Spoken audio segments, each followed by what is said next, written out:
Thanks for telling me, John. Hey, everybody. Welcome to episode 62 of the Self-Publishing Roundtable, the podcast by indie authors for indie authors. I am your host, Wade Finnegan, and my co-hosts for this evening are the full gang. Kevin Michael. Say hi, Kevin. John Hey there. Ward. Hello.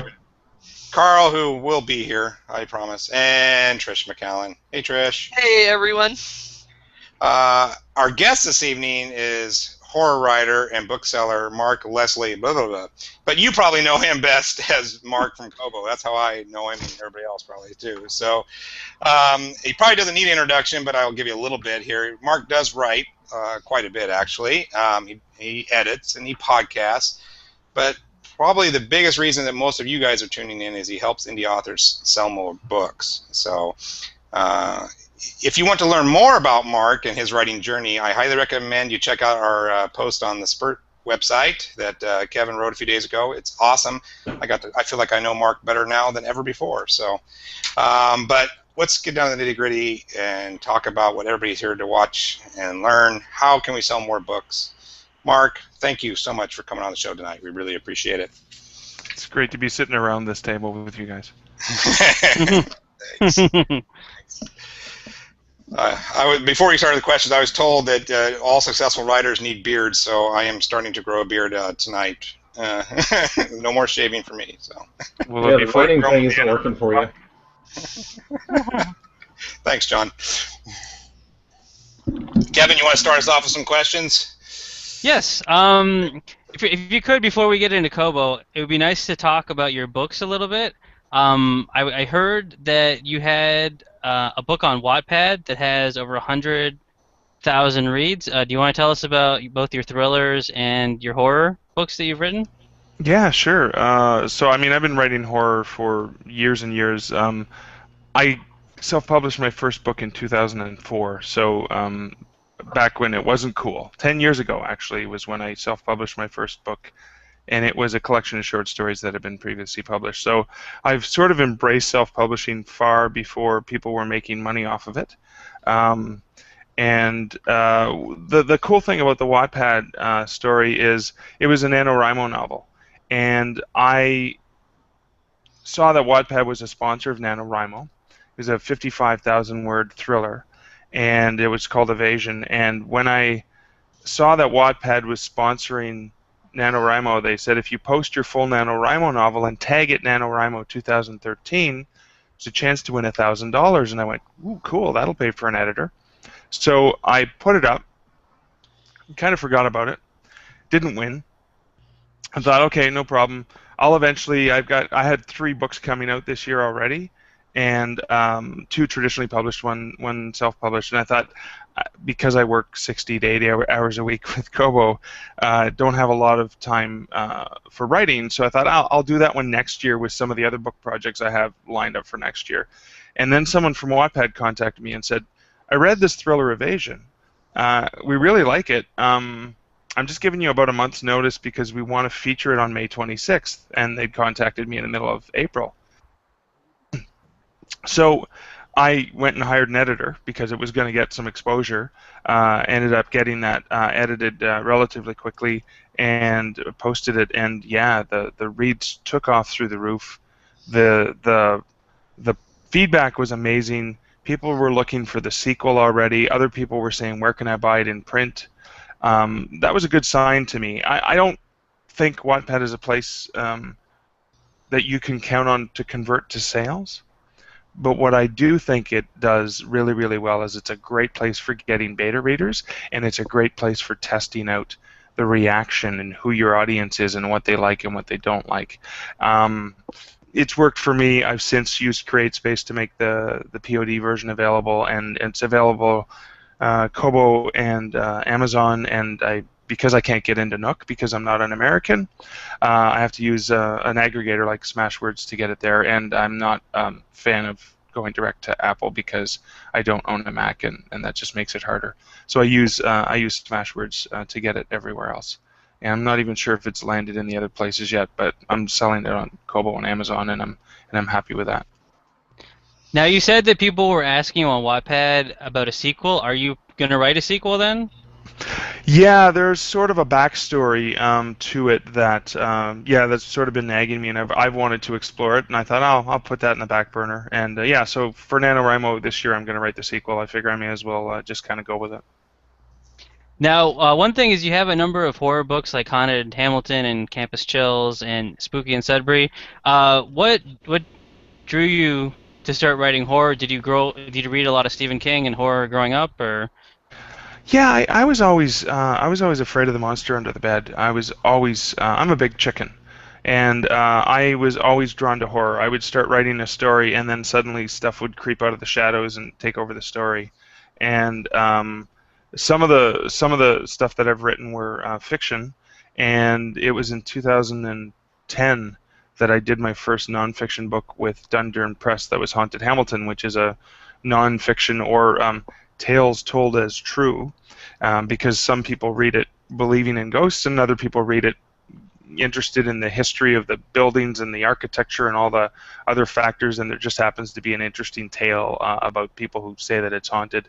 And I've done Haunted Hamilton, Spooky Sudbury, and then of course a little shameless promotion is I've got Tomes of Terror, Haunted Bookstores and Libraries, which is coming out later this month. From Dundurn, and I was really excited about that one because my favorite thing are books, bookstores, and libraries, and so Tomes of Terror kind of sums all that up. The reason I talk about this nonfiction is ever since I started to do this traditionally published nonfiction, my fiction sales have picked up. There seems to be an interesting crossover between both my traditionally published nonfiction and my self-published fiction, and I'm going to go with that because the more sales I can get in either market, I'm pretty happy with. I've got a quick question for you on your Wattpad experience. Did you notice any boost in your newsletter, subscription rate or anything like that after you got those 100,000? Not significantly, no. No, I think maybe I got half a dozen that I could probably attribute to Wattpad. So I wouldn't say, I got 15,000 followers on Wattpad. Now, cool thing about 15,000 followers on Wattpad is now I have an additional channel to send information to. Will 1% of them actually read it and pay attention? That we'll see, but it's yet another way for me to share messages with people. Yeah, that's true. Now, do you think that authors should upload their books to Wattpad, get the beta readers, the feedback that you were talking about, and then take them down or leave them up there whenever they make those books available for sale?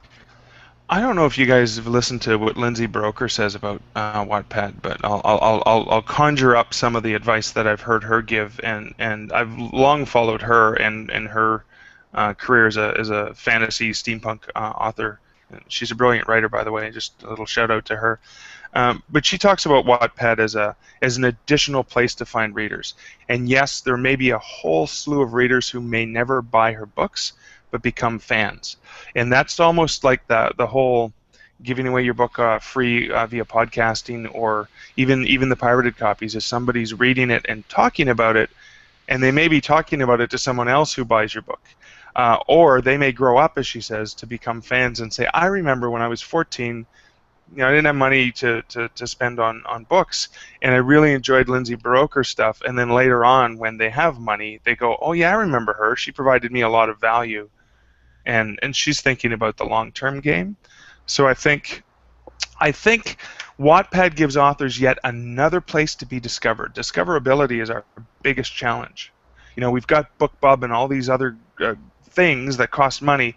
Why wouldn't you take advantage and at least put some sample chapters or a book up on Wattpad just to check it out? Yeah, I actually did that with when I first self-published Forged in Fire, and those were my very first fans. They were the ones that shouted about the book to the rooftop and probably got me my first few sales. So Trish, they actually converted into people who continue to follow you off the platform? That's not great. A lot of them. I mean, maybe a dozen, a half a dozen. But what they did is they left reviews. They talked about people on Goodreads about it. They got the word of mouth kind of moving. That's amazing. See, and every little bit helps towards your SEO as an author, right? You're trying to build your brand in as many places as possible, and some of that ends up resulting in additional sales. Yeah. Now, And how I do. active? Oh, sorry. Go ahead. How active are you on the social side of Wattpad? Because my experience with it has led me to feel like it's just a scratch my back and I'll scratch yours kind of thing, where people add your book to their reading list, and they'll leave a comment on your book and hope that you'll reciprocate by leaving a comment on theirs and that sort of thing. Initially, when I was featured for those, I was featured for one day, and it was just nuts for about 2 or 3 weeks, where I was getting requests and all kinds of stuff, and it was really overwhelming. And I was at that point, I was thinking, oh God, what have I gotten myself into? Because there's a lot of work here and not a lot of payback. But I also looked at it from a different perspective, because a lot of the writers on Wattpad that connected with me were younger writers, and I remember being a young writer growing up in a northern Ontario town where I was the oddity. I was the one guy who wanted to write, and just to be able to connect with other writers and to find people, and I found a mentor who would meet with me and discuss stories and do the workshop stuff, and that was like gold to me. And I think any of these people on Wattpad who've reached out to me, I've done my very, very best to at least acknowledge what they're doing, check out their writing, even if it's only one page, and provide them in private honest feedback, and in public somewhat more positive feedback. I'm more of the mind of publicly praise and privately criticize, because I want to let them know where I can see that they can improve, because that will help them as writers. I want that Pepsi that Carl's holding up, and I want that. Sorry, I couldn't resist that, Carl. And I want the. I think the encouraging words for them help. Sometimes that's all you need, is just that one person to help you out. And I think Wattpad is very much a community, and since things have slowed down on Wattpad, they're still ticking along at a heavy pace. I've been able to maintain communicating with people and checking out stories that are interesting. Their algorithms are actually quite interesting, because if you tag and rate books that you actually like, they do a really good job of letting you on to other books, which is kind of cool. Very cool. Okay.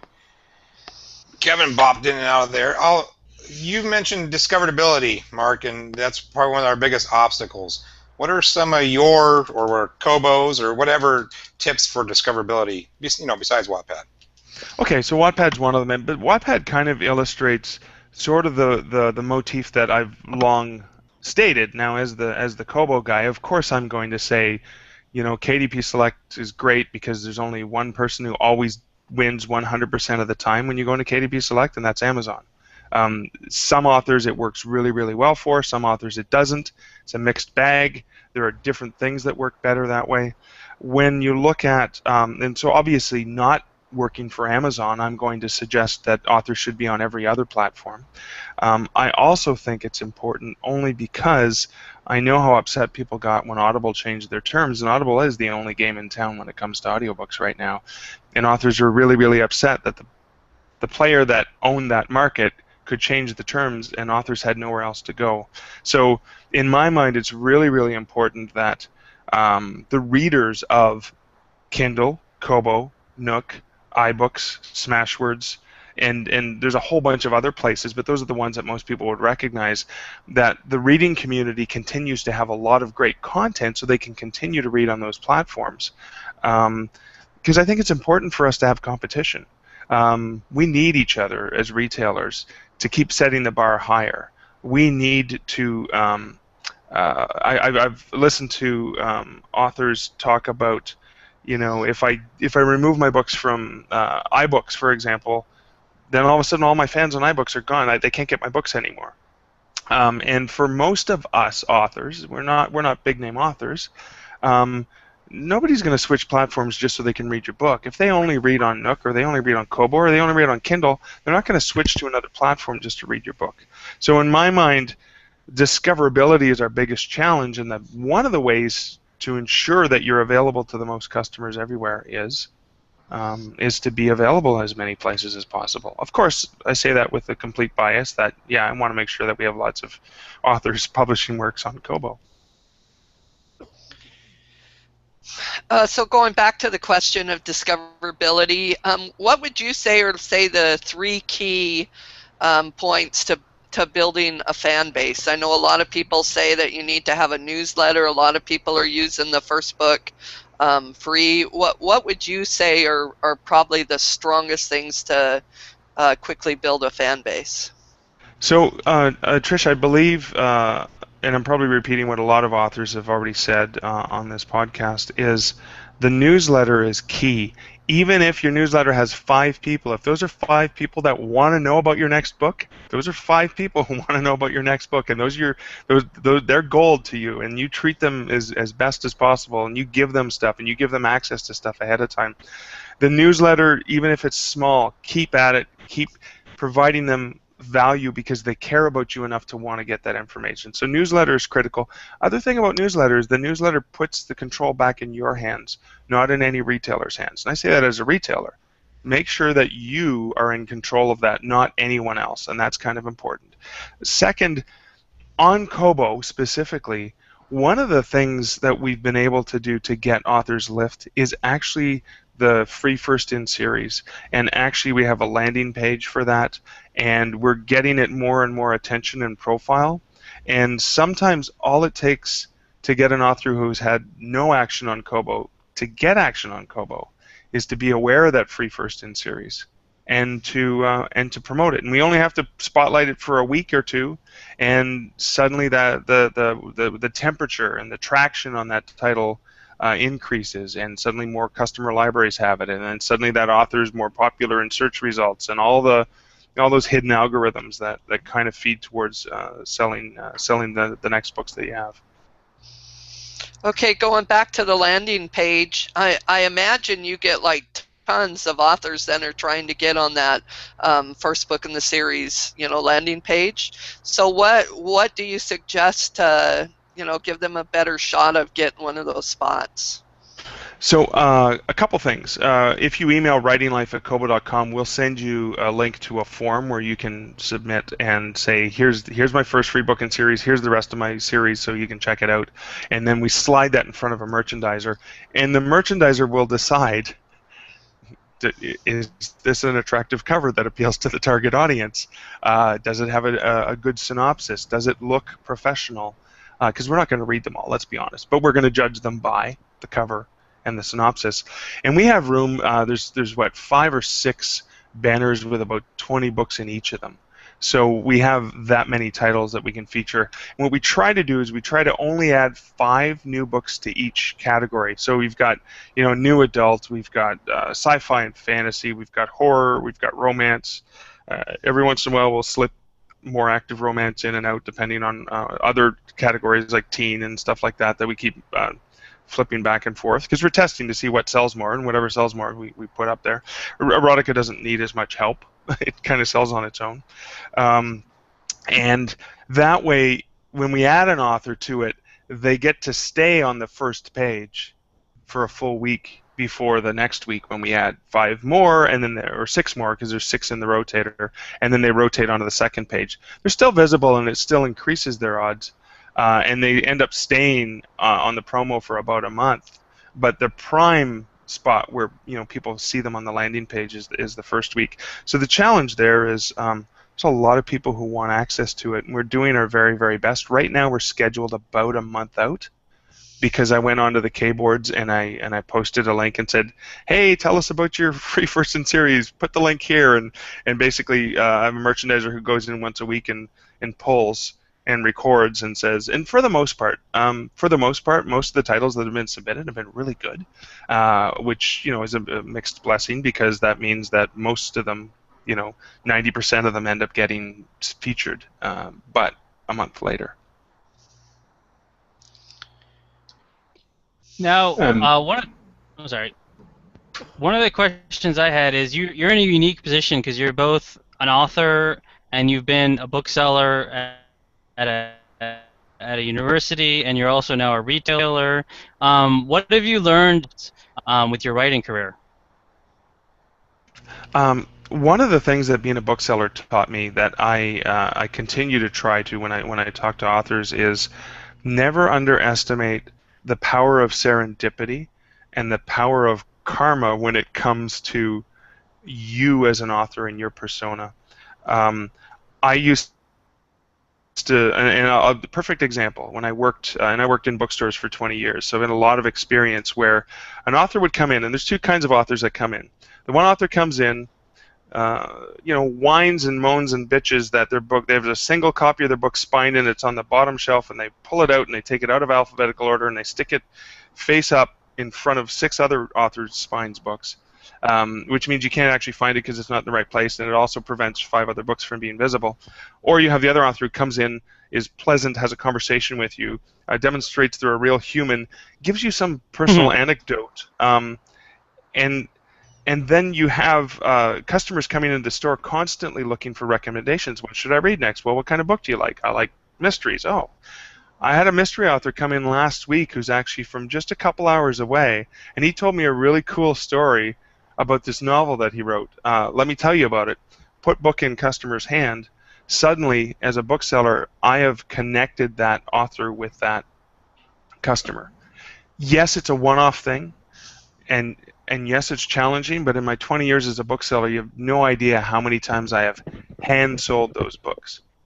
So I'll take that to the things that we do at Kobo, and things that I'm pretty sure other retailers do but may not be willing to openly admit, is when I see an author out there propping up other authors and being generous with their time and supportive and being good, paying it forward, I feel motivated to do everything I can to help that author. So oftentimes I will be on the K-boards, for example, and I'll see, an author post something, and then a whole bunch of people shit all over them, and then somebody comes up and stands up for them, or says, well, actually, he has a good point here, and tries to reason with the insanity that sometimes happens on online forums.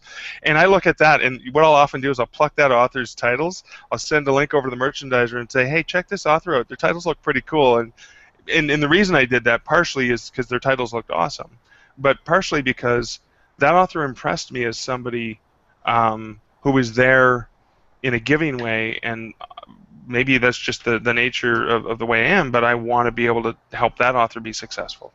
And I call it the karmic value of those relationships. So those are some of the things that I take with me as a bookseller, and even as an author. Of course, I use that now. So when I go to libraries or bookstores, or when I'm behaving in public, I do my very, very best to try to leave a decent impression, rather than be that guy.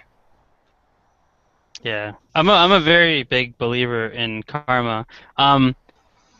With that, a quick follow-up. When you're saying make a personal connection and stuff, would you recommend that authors go to things like Book Expo America, or like the London Book Fair, or places where there's representatives of Kobo and Amazon and Barnes & Noble and Apple, to try to make that connection, or to try to email people? Or what way would you recommend? If you can afford to go to a local conference where representatives from any of the major retailers are going to be, or agents or editors or other writers and networking, it doesn't have to be a major show like Book Expo America or London Book Fair, although London Book Fair lately, and even Frankfurt this year, there's a lot of specific networking opportunities for indie authors, which I'm excited about. But writers' conferences, there's a chance to network with other writers.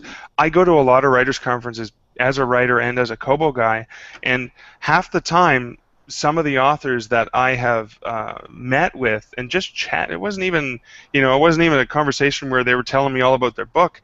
I met them, I chatted with them, I found them interesting, I was interested in them. I got back home, I grabbed their business card, and I go, all right, I'm going to check out Crystal. I met her at Romance Writers Association conference in Texas a few weeks ago, and she struck me as someone interesting. So I put her card in a slot to say, all right, got to check out her stuff, see if there's any opportunities for features or anything like that. serendipity of networking with other authors and potentially with the folks from Kindle or Kobo or Nook or any of the places, that's valuable, and I would highly recommend authors try to do that if they can. And I know we're all introverts, but take a note from Joanna Penn's playbook. You can still do it a little bit. Mark, I wanted to ask you. Generally, I believe it's felt by most authors that Kindle Unlimited has been a bad development, but they're just the latest player in this game. What do you think about that business model of renting ebooks and that sort of thing? Or what are your thoughts about Kindle Unlimited, for that matter? So, the challenge that I have with that Netflix approach is the difference between the time it takes you to watch a television program, Breaking Bad on Netflix, an hour, 45 minutes, or the time it takes you to read a book. And it's interesting because there are so many places out there like Oyster and Kindle Unlimited and things like that. And I don't think they've been around enough to prove whether or not that's a sustainable business model for a retailer and whether it's a sustainable business model for an author. I don't know yet enough about it. I mean, it's curious to see. I'm so excited when I see that my books are being checked out of the library and that tons of people are borrowing my books for free and I get nothing for it. Although in Canada you do get Public Lending Rights Commission, you actually get a small token, and I think the UK has a similar program. But it's not like every single time someone checks it out you get money.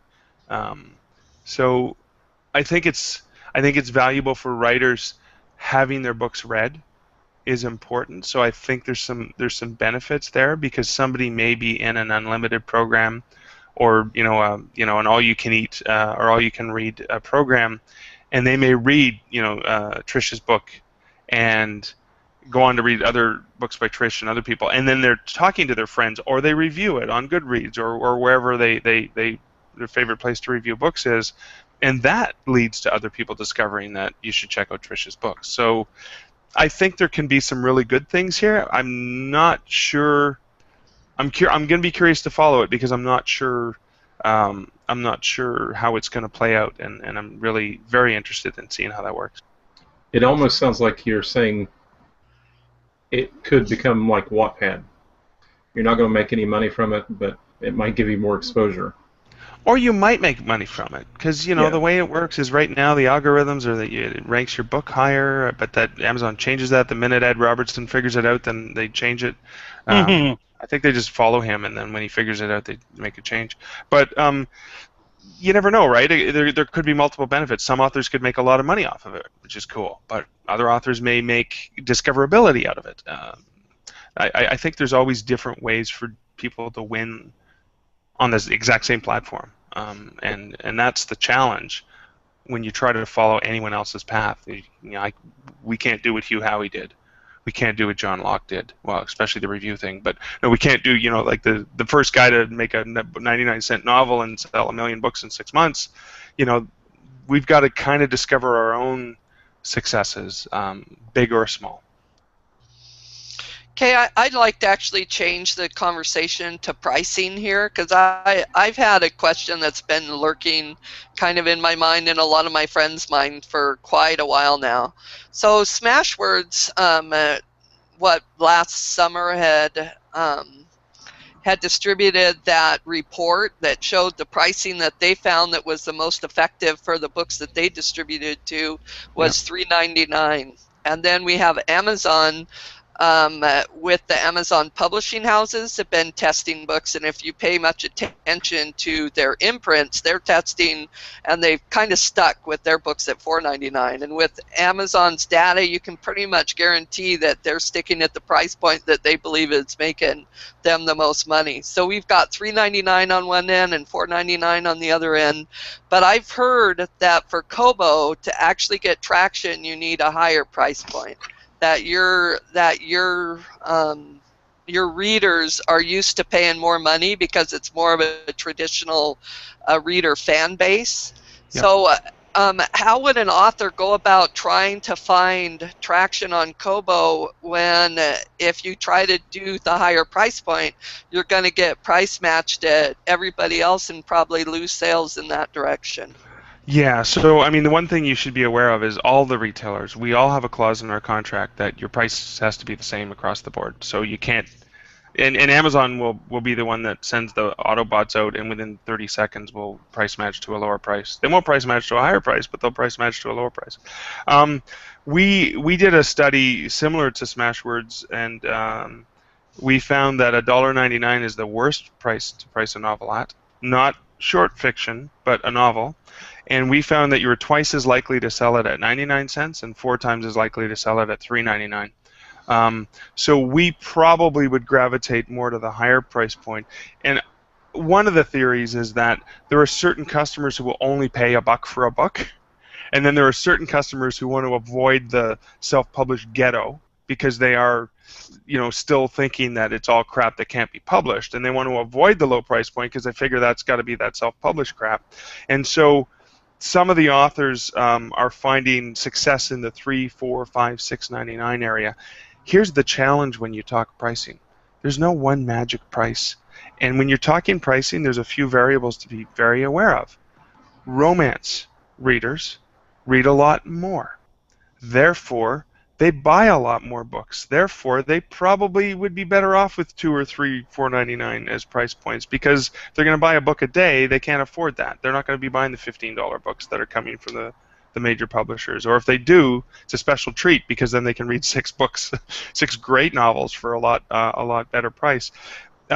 Different genres sell differently, but it also in different territories. So if I take Kobo as a specific example, a decent price point to start with, I always say, what is the print price? What is the print book price? And if you don't have a print book price, you take, so this is the book. This is it'll be about 300 pages. It's going to be, well, this is priced at $14.95 US. Could have been $12.95 US. I don't know. Take half of that as a starting point. Then go to that. Go to Amazon, go to Kobo, go to Nook, go to iBooks. Take a look at the category that it's in, and take a look at what the top 10, top 20 selling books are in that category, and adjust that 50% price down or up depending on what the market is showing you. Now, Amazon may be $4.99 and Kobo may be $5.99 and iBooks may be $4.50, and so you take a look at it and say, so in the UK, for example, this thriller optimum price across all platforms is $3.29 or whatever, and try that and see how it works. In the U.S., that may be $5.99 or $4.99, and a low price may work on one platform and not another. So depending, a lot of authors are already successful on Amazon in the U.S. and the U.K., but they may have never sold a book in Canada on Amazon. So that's where their Canadian price could be, because they can control that in Amazon. They control it in Kobo. You can't control that with Smashwords, unfortunately. You can only put in a U.S. price. But where you can control the price, why wouldn't you say, in the Canadian market, I'm seeing that the books are priced at a certain price point. So, on Kobo and on Amazon and on iBooks, if they allow me, I'm going to adjust the price in Canada, because that's a different readership. And I'll give you a tip: is Canadians are used to paying more for books, because if you look at a print book, and you probably see that if most of you guys are in the U.S., I believe. Everyone except for Carl. Everyone except Carl, but Carl's probably used to book prices being a little bit higher, because he's in the Commonwealth, right? Yeah, a lot higher. A lot higher, right? And so Australia and Canada, for example, the book prices for physical print books, we have been conditioned as consumers that books cost more in Canada. So when I see a book at par, I see a book that's $4.99 US and $4.99 Canadian, I go, whoa, that's a steal. It's not $6.99 Canadian and $4.99 US, because I'm used to that in print books. So being aware of those market conditions can really help you optimize your price. And it is a lot of work. It's not just set one price and forget it. I always tell authors price is a verb, not a noun. And be prepared to experiment and test your prices with different platforms in different territories. Amazon gives you access to 8 different places to set unique prices rather than relying on the conversion. Kobo gives you the same tool, so take advantage of that wherever you can. Okay, to follow up this, you said you'd done a study and found that $1.99 was the worst price point. Okay, so could you say what you would say on the higher end would be where you would not recommend because of the sales will start dropping off? I mean, do you have kind of a limit there? No, because we don't have a. I mean, we removed the cap. At the same time, we used to have our price band at Kobo was $1.99 to $12.99. We wanted to be bigger and more generous than that other place. And then I was actually on a panel at RWA with John Fine from Amazon and Julia from Nook and Mark Coker. And that's when all of us admitted that $1.99 was the death knell price. And it was shortly after that conference that I went, well, if this is the death now, why the hell am I encouraging authors to price at $1.99? So we bumped the price band up to $2.99, but at the same time, Michael Tamblin, our chief content officer, now our president, was like, Michael, I'm going to be taking something away from authors, right? Because I'm going to be giving them less if they price at $1.09. They're only going to get 45%, not 70%. So that's a negative thing. I want to do a positive thing. So I wanted to increase the price, the 70% to $15.99. And he said, why do you even have a cap? If they want to price the, for example, and this is a reasonable example, I have a 6-book set of books and they all sell for $5.99. And I want to price that at $14.99. Why should I be penalized and only get 30% or 35%? So if for bundles and box sets where it still is a great value, we want to allow authors to make that higher money. So long way of getting to answer your question, Trish, is when we looked at those price studies, we saw that in the indie priced titles, your optimum price was probably somewhere between $3 and $7.99 for a typical genre book. Whatever, if you mix all the genres together, and I'm talking fiction specifically, because nonfiction typically sells for higher. You can add a buck or two to nonfiction as a default. But there were a lot of books selling on Kobo, published by the big publishers, that were priced at 8, 9, 10, 11, 12, 14, 15. So there are consumers purchasing books at the higher price point, and a number of consumers purchasing books at the higher price point, but the indie community hasn't yet been taking advantage of that. So there's I think there's a bit of a window. There's a bit of an opportunity. I think of someone like Diane Capri as a perfect example, because if you're a Jack Reacher fan, if you're a Lee Child Jack Reacher fan and you want more Jack Reacher, Diane's written some amazing indie published Jack Reacher books, and if I'm used to spending $14.99 for a Jack Reacher novel, I can get a really good Jack Reacher novel for $5 from Diane. So there's opportunities there where the consumer's already conditioned to pay more for Jack Reacher. So and I'm not saying she's not pricing properly. She's doing quite well for herself, and she's selling really well on Kobo. But there may be opportunities like that where consumers are already used to spending a little bit more, so it's not the end of the world for them to pay an extra buck for that book. Okay, thank you. Mark, so maybe a little more Kobo specific. So we talk about pricing and gaining traction that way. What are some other ways, especially just with Kobo, because we do talk a lot about that other place on here. AJ Vale, I think, was in the comments, and he said something about it's kind of Kobo's a little bit of a mystery, and I think a lot of our listeners like that. They like to be more successful on Kobo, but they're not exactly sure how. What do you got for some traction? Okay, a couple things to keep in mind on Kobo. Comparing your U.S. sales on Amazon to your sales on Kobo, keep in mind Kobo's, we sell in 190 countries. Actively every week we probably sell we actively sell in 150 countries on a weekly basis regularly. And then the ones that are really, really big, there's probably only about 70 or 80 countries that you can count on for decent sales. But the population of Canada, which is where we were born and where we are strongest in market, is the population of the state of California. So the economies of scale too, right? So many units on a I don't know, a retailer that's been in business for 20 years compared to a retailer that's been in business for 5 years and is dominant in a market that has a really small population. So authors are finding at Kobo that they're selling to different customers in different countries, and they're selling in different quantities, but they're spreading that out a little bit. Kobo is more like a bookstore.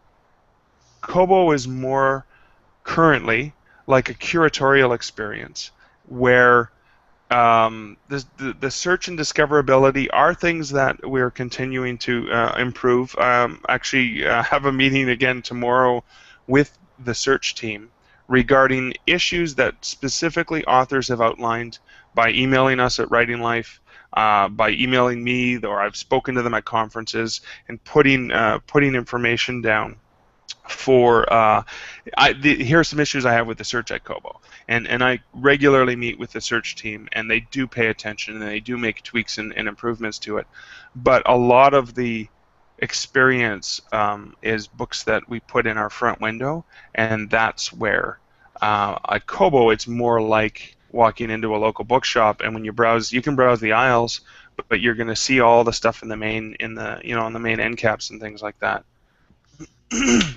Okay. Does that help a little bit? Yeah, I love the analogy of, or not even analogy, but the population of California.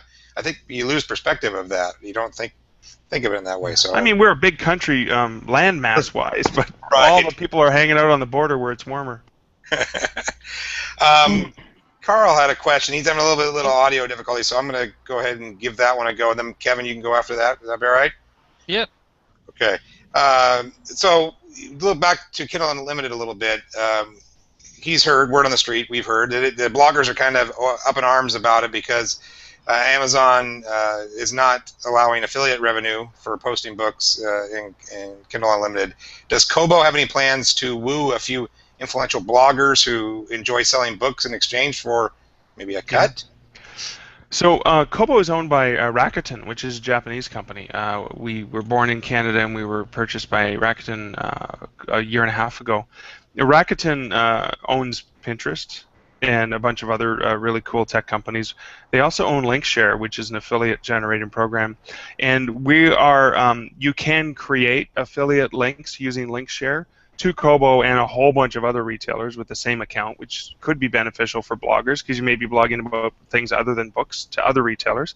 But we are specifically looking with Kobo Writing Life with development efforts for 2015 on how can I make it easier for an author who's signed up to Writing Life to say, here are all my books. I want to be in the affiliate program. Fill out this check this box. Here are all your links. Here's your affiliate ID. Bam. Make it as easy as possible. I mean, Amazon does a really good job of making it easy to, you're on the page already. There's a built-in thing at the top where you can just link to this page. We want to make it as easy as possible for you to get extra money for linking to your own books. Like, why not from your website? Why wouldn't you? The few extra pennies that you make on a sale, why not? And book bloggers, that's what they do. They provide value for readers to discover books. Why not help them make more money? Because that helps authors sell more books because it becomes a more sustainable business for them. So I didn't realize that Kindle Unlimited was doing that. So I'm hoping that we will be being a little bit more aggressive with our affiliate program. So hopefully that'll help book bloggers, give them another place that they can add links to, because a book blogger should be able to link to Amazon and Kobo and Nook and all the other places and get something for every click that they send people to. Nice, excellent. Kevin, we talked earlier about discoverability and how you're going to talk to your search people tomorrow at a meeting. I have a question about the Kobo site specifically. There's a couple things that I wish that the Kobo book site would do that Amazon seems to do really well, and I really wish that they would institute it, is the 30-day hot new release list in all the different subcategories in Amazon is really huge for discoverability. But when I go through the Kobo site, they don't seem to have that 30-day new release list, And also, when I go, it's really great that you get to select 3 categories when you upload through Kobo Writing Life, but the amount of subcategories seems to be only about like 50, whereas on Amazon there's like 300. And I was wondering if you guys are working on maybe creating a 30-day new release list and adding more subcategories, or... Well, thank you for mentioning the 30-day hot new release list. By default, when you do a search or when you're browsing a category, it's not showing you new releases, it's showing you the best-selling releases. So there's less of a mix there, but that's a great merchandising opportunity. So I will raise that with our director of merchandising. The other question or comment regarding the categories, one of the reasons why the category has been truncated is because of the manual merchandising that's happening, and I do know that they are working on being able to more dynamically merchandise based on new releases, bestsellers. So you can, as a consumer, you can click that default, and so show me the new releases. Right now, it only shows you new releases, not hot new releases. But why not show you new releases or hot new releases or bestsellers, or you can see them in reverse order. You can sort them by price. There will be more ability to dynamically merchandise the categories rather than somebody putting the books up, and that could lead to further expanding the categorization. Oh, thank you. Anything to help discoverability would be great. Definitely, and the other thing too is, define yourself as a big fish in a small pool is something that has long been a strategy for authors. So I may be number 100 in this category, but in this subcategory, I'm in the top 10, and that helps you as an author because I see where it helps and how people can share that. Okay, so when you're, this comes from Carl again too, like I say, who's having some audio difficulties. So, do your merchandisers read all books, or do they read opening chapters? I mean, how do they figure out what to put on that front window, and what's the key? So, what's the secret? Okay, so our merchandisers are very much like booksellers. And I don't know if you know how booksellers operate. So booksellers, when I ran a bookstore, I would meet with sales reps from all the, used to be a lot of publishers, but from a lot of publishers, and I'd have a stack of catalogs like this of all the 200,000 books that were going to get printed this year. And the sales rep would go through and go, skip this page, this page, this page, circle that one, that you want to buy that one, skip, buy that one. So you have a catalog of 500 titles, and there'd be 10 books that they tell you to buy. Our merchandisers work in a very similar fashion, with the exception that that whole catalog gets loaded, thrown into our database, and listed in our website. The sales reps sit down with the merchandisers and go through catalogs and advanced readers' copies of books and say, this new book by so-and-so, this is the next whatever, the next Hugh Howey, the next Dan Brown, whatever they say, and then they talk the merchandiser into the fact that this is going to be our big hit. And the merchandisers, like I used to have to do at a bookstore, have to decide which of the ones I'm going to put in my front window. Now, Shayna is my secret weapon, because Shayna, who works, she used to be a merchandiser, and I stole her for the Kobo Writing Life team. She's my head merchandiser on Kobo Writing Life. And what Shayna does is she trolls the Kobo Writing Life catalog. She basically goes in on a weekly basis, looks at the new books that were published through Writing Life. We have like a special admin screen where we can kind of see them, and she's looking at the covers. And I'll be honest with you, she sees covers that are attractive. She goes, oh, cool. She makes a note of that. She digs into it a little bit deeper. She does a couple things.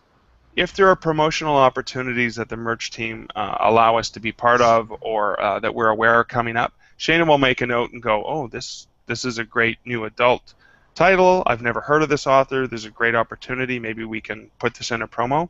She'll be like a sales rep to our merch team, and that's our global merch team, for English language at least. And she does do that, although it's more my European manager that will find foreign language titles in French and German from local authors, and do the same thing with our merchandisers over in Germany and Spain and Italy, et cetera, et cetera.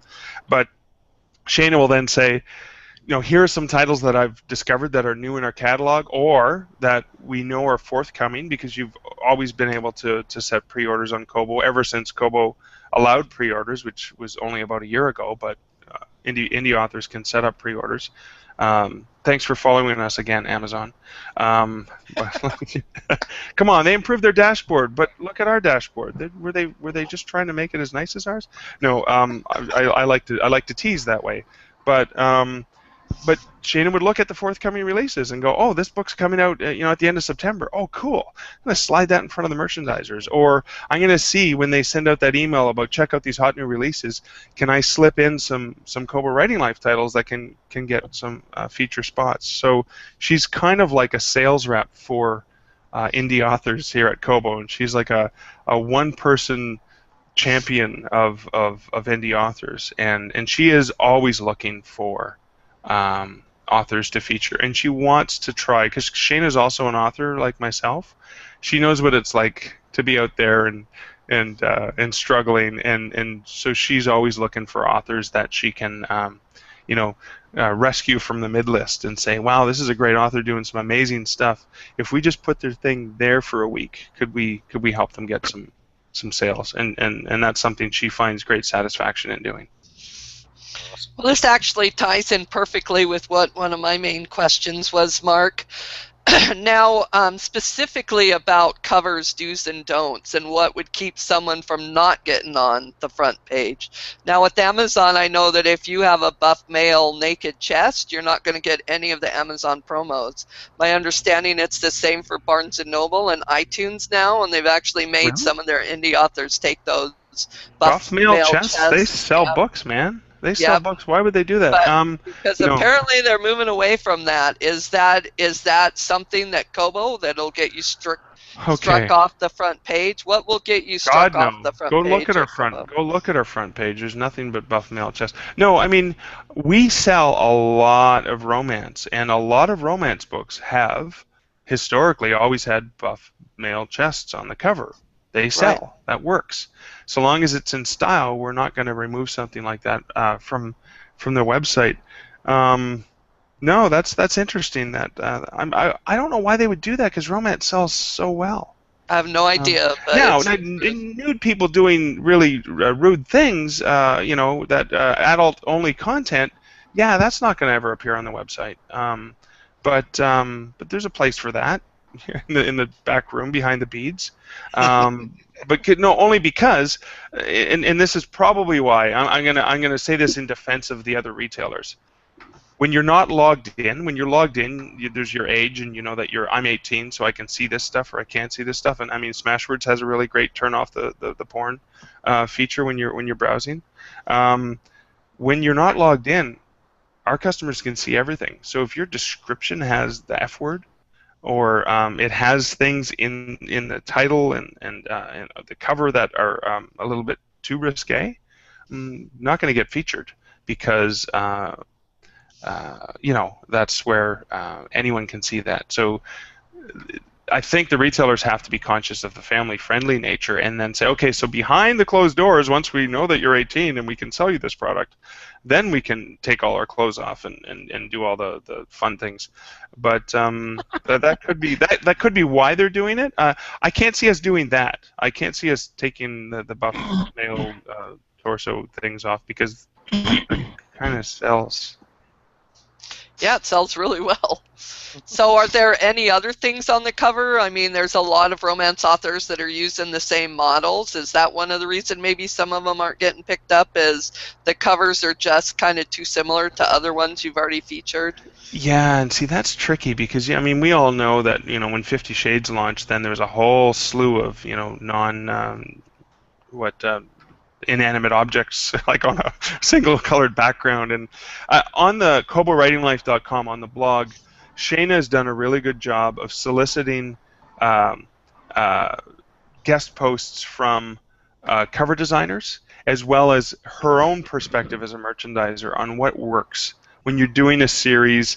Can they look similar, so there's a similar look and feel across the series, so you know what you're getting, but not so similar that it's the exact same image and all you did is you changed the hue on each one. There are things that merchandisers will say, oh God, that just looks like another one. I want to show them something that looks similar to that trend, but takes it in a new direction. So you've got the familiarity of that pop song with a new beat. And so you see covers shift and change. I don't know if you've ever looked at historic Instagrams of you look at Dean Koontz's covers, for example, or Stephen King, and how they've rebranded. In the 70s there was that horror cover, and then there's the different styles. I mean, they also change over time too. So what we say today may not be true 2 years from now, in terms of what's working and what's not working. Apart from good, because we know good when we see it, right? Yeah. Yeah. Kevin, you have another question? Yeah, I was just wondering. I know that Kobo is always working on new features. Are there any new features that are going to be added for authors in the next coming months that we can look forward to? Yeah. So one of the things that has always bothered me is when I go to Kindle, every time I make a change, it republishes my book. On Kobo, we never felt it was necessary to just republish the whole book. We just send the change downstream. So if you make a change, in an optimum day, your change is actually updated within 15 minutes. There are sometimes you get caught in rush hour traffic, and that's why we quote 24 to 72 hours. Most of the time, within 12 to 24 hours, your update, even in bad traffic, it goes through. Occasionally, there are really scary traffic accidents, and the bridge is out, and it could take a day or two.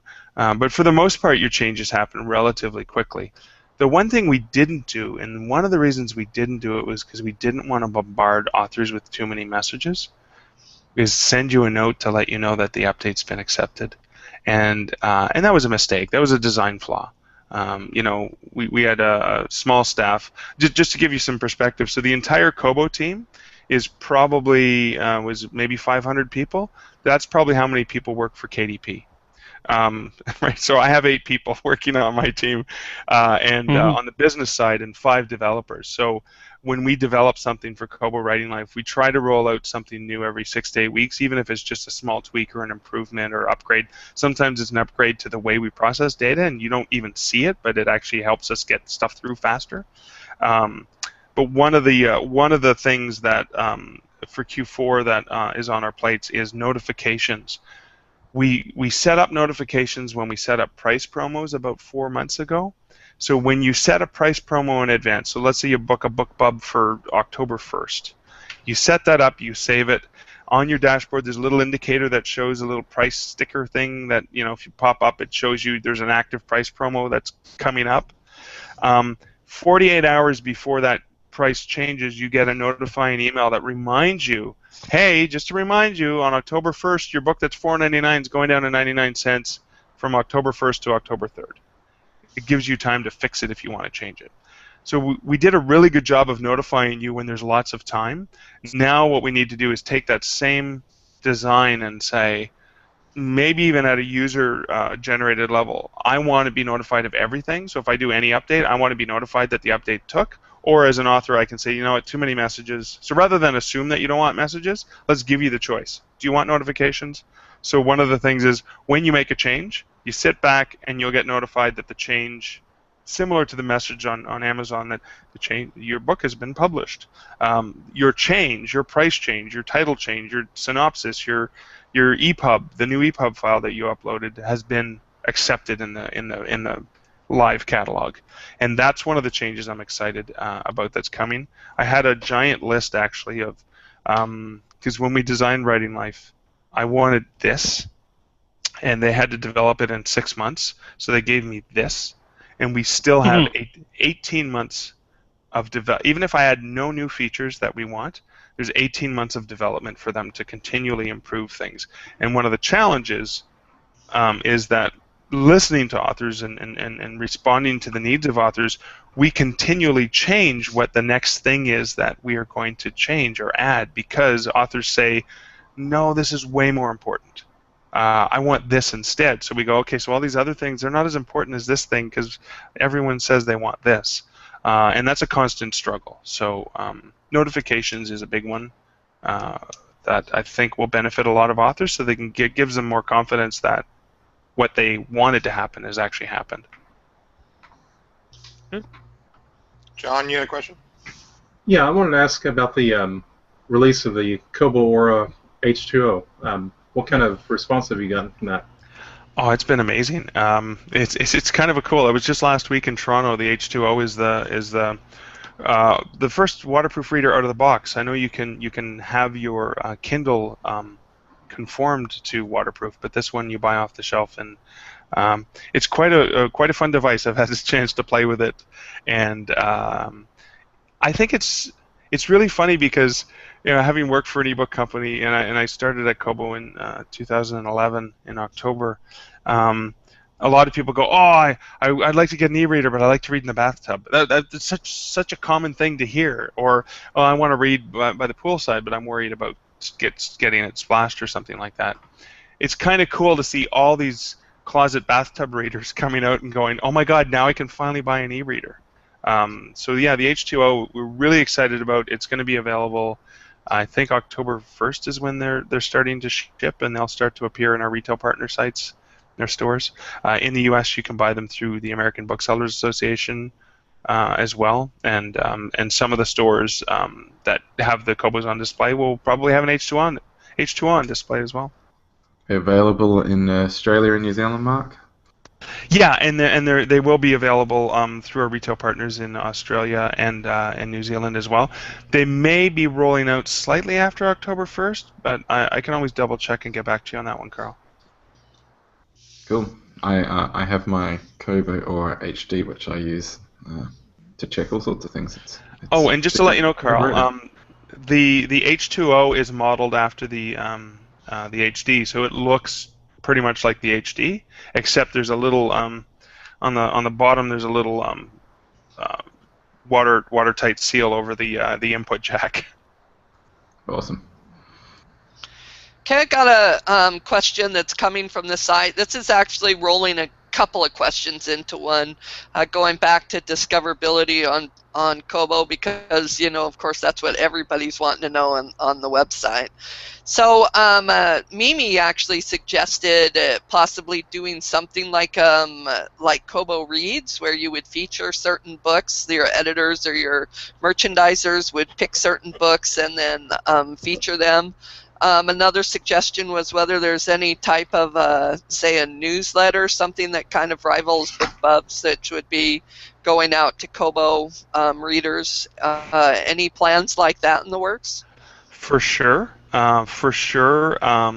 Targeted newsletters specifically to aid indie authors, controlled by the Kobo Writing Life team, definitely are in the works. I've been very eager to do that because we know who our readers are, and we know what they're reading, and we know that if you've got a great new romance, or a great new thriller, or a great new mystery, or sci-fi, or whatever, we have a way to get right to those readers because they're our customers, so we know who they are and what they're reading. We actually have Kobo Next and Kobo Next Great Deals, which are two features that have been getting prime banner placement on the ebooks page in Canada, the US, Australia, New Zealand, UK. Primarily English, but we also have some in German and French as well that are being featured on those sites. And those are 98% Kobo Writing Life titles. We may sneak in indie published titles that are coming through a third-party aggregator, but it's easier for us to go through the Writing Life catalog because we have an easy way to find them and call them out that way. But so it's mostly Kobo Writing Life titles that are featured in Kobo Next, and we don't call it indie reads or anything of the sort. All we're saying is discover your next great read from an author you may not have heard of. And the whole idea behind the promo is to give us a chance to spotlight some indie authors that we're aware of. So we have free first in series, but if you don't have a free book, then you can't be included. So Kobo Next is a place to feature those titles. Kobo Next will typically have books that are priced $2.99 and higher. Ideally, it's going to be more the $3, the $4, the $5, the $6.99 and box sets. Kobo Next Great Deals will be the 99-cent, the $1.99, the $2.99 for the most part. Most of them will be $4 and under on that one because those are targeted to be sent in emails to customers who only spend less than $3 on a book. And because we know who those customers are, we know this customer never buys anything over $2.99. Therefore, send them the Kobo Next Great Deals page and say, here you go, here's some great selections in all these different genres. So Mimi, excellent ideas. Thank you very much. We're taking advantage of some of them already, and Shane is working really, really hard to get more visibility for those features. The banner for Kobo Next not only appears on the main website, but goes out twice a week on Tuesdays and Thursdays, emails that we send to our customers.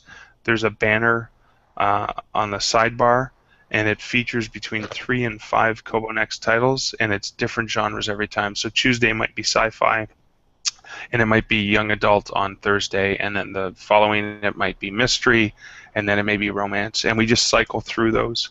And again, it's just to help us give that extra visibility. Now, are those open to authors submitting to try to get those placements, Please. or are those Yep. cherry-picked? How would they submit then?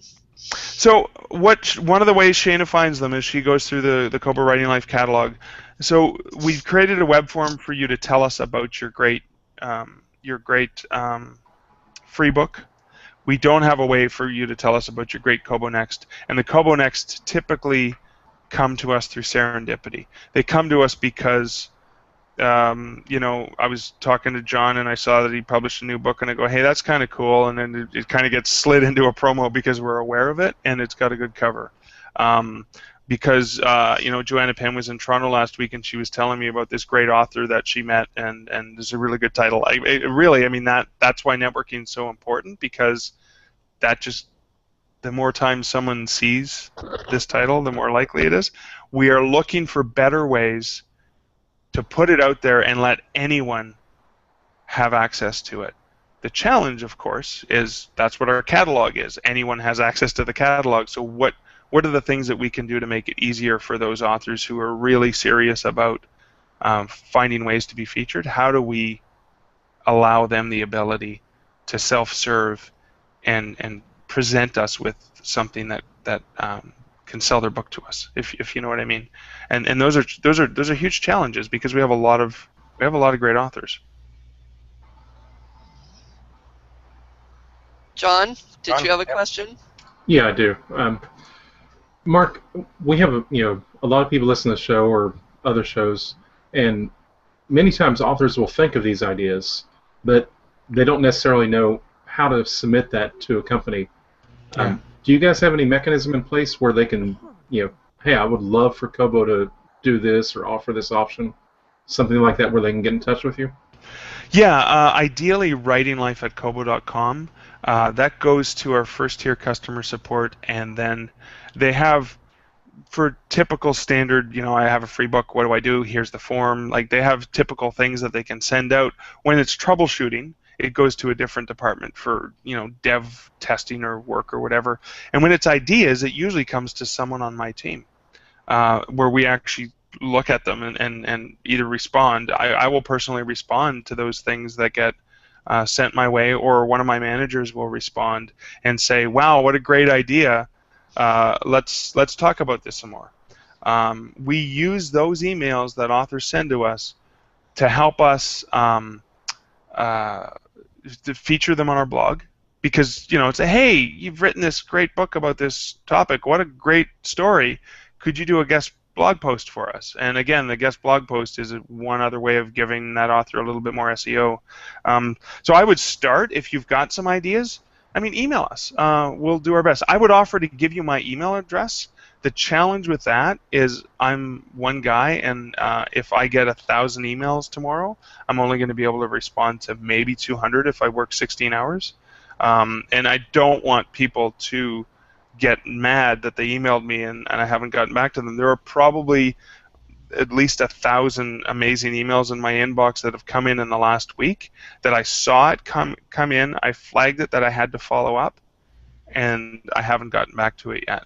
And it's not because I don't want to hear from these people or I don't want to do something with it. It's just the sad reality of trying to wade through all that. And that's why when it comes to Writing Life, it may go to more than one person, so we can sort of share the wealth. That makes sense. Yeah.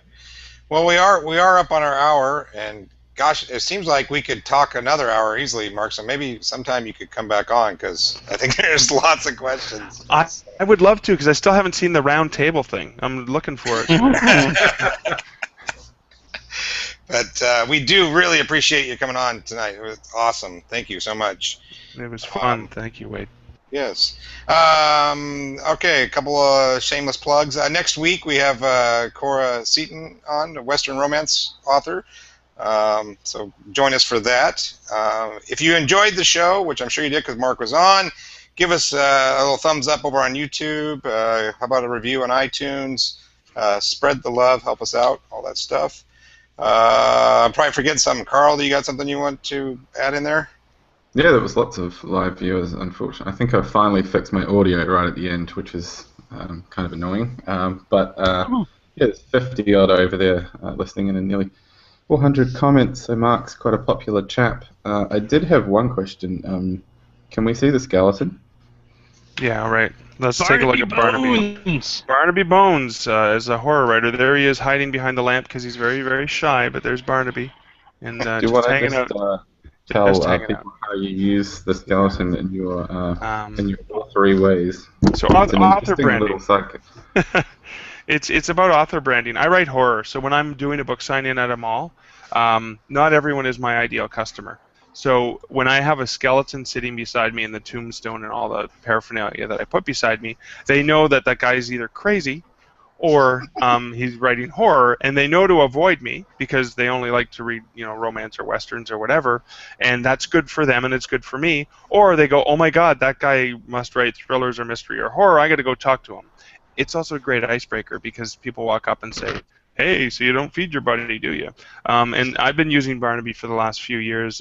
He actually drives in my car with me. It's great advertisement because he normally wears a T-shirt with one of my latest books on it, website, stuff like that. People take their pictures with them everywhere I bring them. So that's Barnaby.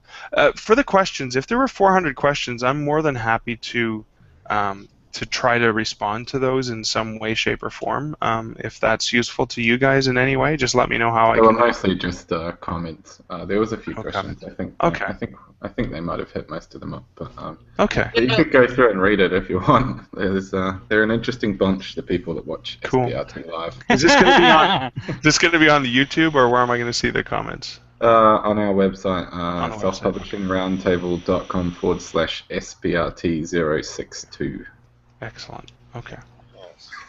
All right. Well, yes, and another plug for Kobo Writing Life. Great place to go hang out if you're an author. So be over there where Mark is and all that stuff. So thanks everybody. We should also say that you should catch the Lefevre and buy Mark's books. You should. Good one. Good one. You're going to start using that catchphrase now, and yes, we do want 10%. Barnaby will wear that T-shirt. All right. Well, thanks everybody for watching. Again, thanks Mark for being on, and hopefully we'll see everybody next week. Have a good night. Your mums for me.